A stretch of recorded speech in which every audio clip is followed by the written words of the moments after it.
köylüğüm haydan elerken oğluma kurban hay bulut doldururken dilime kurban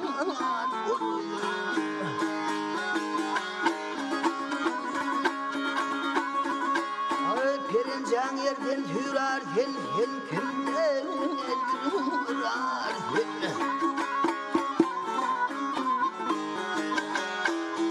Köndürüm yağmadır halına kurban olurum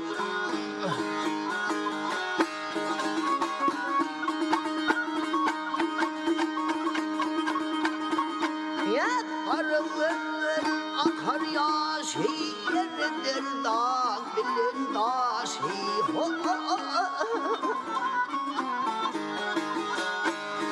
Necip oğlum kardeş adına kurban olayım